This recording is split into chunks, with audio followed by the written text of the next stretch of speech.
Merritt was a physicist with degrees from Harvard and Oxford and a professional ballerina in Zurich, Boston, English National Ballet. She used to hide these two lives from each other, even sneaking into labs at midnight to practice. So Merritt, what was the turning point that made you finally embrace the title of quantum ballerina? So it was never planned that I would pursue both ballet and physics. I'd always been trying to just pursue one or the other. And most of my life I've been trying to quit, in particular dance.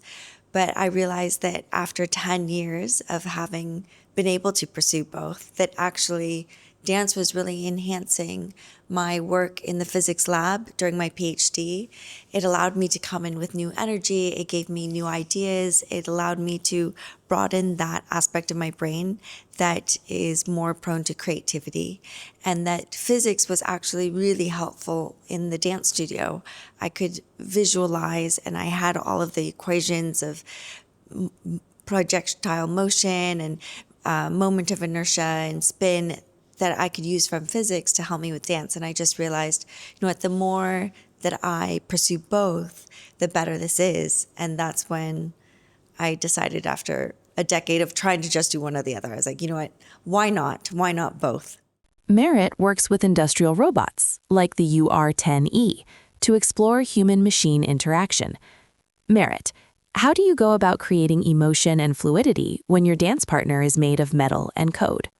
So I've always been intrigued that research shows that communication is predominantly nonverbal. It's actually a lot of body motion, sound, little social cues. And so I always thought, I was wondering, can a robot, and the robots I've worked with are collaborative robots, so they're just these 6-jointed metal pieces of steel, and they don't have arms, they don't have legs.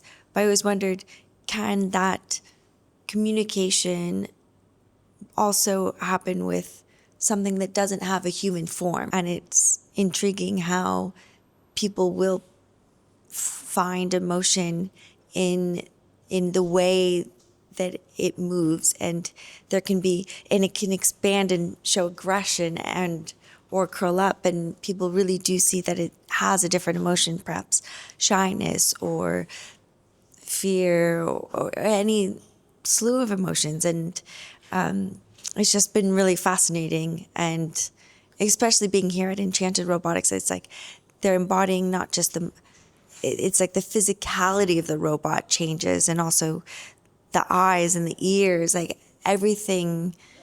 There's so many aspects of communication that I don't think people really pay attention to.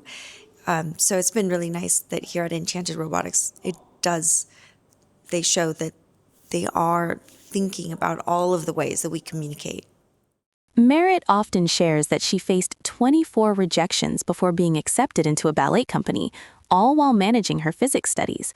Merritt, what advice would you give to our teams about handling failure and perseverance? So I personally love failure. I've been rejected and I failed so many times in my lifetime. And the reason I love it is my mother, when I was growing up, she would always tell me, she would say, "Oh, I'm proud when you succeed." But she'd always say, "I'm most proud, and you should be as well, when you fail and you get back up." So I'm always like patting myself on the back when I fail, and then I get back into the rink and I try again. So in that sense, I do think that I always see the positive in a failure. I always see, okay, what did I learn? What can be improved? I always find it's a faster way to really highlight the aspects that need to be improved in order to succeed. And so, yeah, I'm always game for failure. Merritt has said that if science were taught with more creativity, focusing on the why rather than just rote memorization, we would see more diversity in STEM.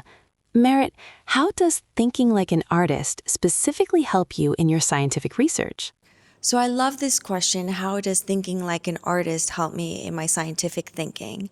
And when I was training, when I was growing up, I had an amazing mentor who told me, she said, look, being perfect is replaceable, but being unique and different is irreplaceable. And I think that's such an important lesson in the art world, in the scientific world. I think it's so important here in what Enchanted Tools is doing. It's finding, it's like, yes, they're like all these perfect robots that are functional and not focused on optimization. But is that the world we really want to live in, right? We want to live in a world where there's uniqueness, there's personality, there's creativity. And so finding that personality in a robot, finding the little quirks, I think is so important. And yeah, that's why I'm so energized being here. During her residency at Harvard's Art Lab, her goal was to see how AI can broaden human creativity. Merritt, do you believe that the future of innovation lies in this collaboration between human imagination and machine logic? So the future of innovation does lie at the collaboration of human imagination and machine logic. And I think it's so important now, especially in the education system, and for us humans at any age, is really thinking about like the human aspect, human innovation, human creativity, amplifying the humanness in collaboration with all of these new different tools. And I think that now we've come to realize that you can't just have computer scientists building these robots. You also will want to have philosophers and psychologists and arts and humanities and all fields. All fields need to be participating in this in the future. After participating in the BBC astronaut selection process, is your next major goal really to perform a dance on the moon? I had this amazing opportunity to be one of the 12 out of thousands of candidates to be selected to undergo astronaut selection process on BBC Astronauts Do You Have What It Takes? And at that moment, it just made me think about, oh my God, what will the future look like? Was the future, especially like on the moon? So yes, I really want to go dance on the moon. I was also one of the final 16 selected to be one of the candidates to go around the moon on Starship. That whole mission got canceled, but we're getting there. We're getting closer and closer.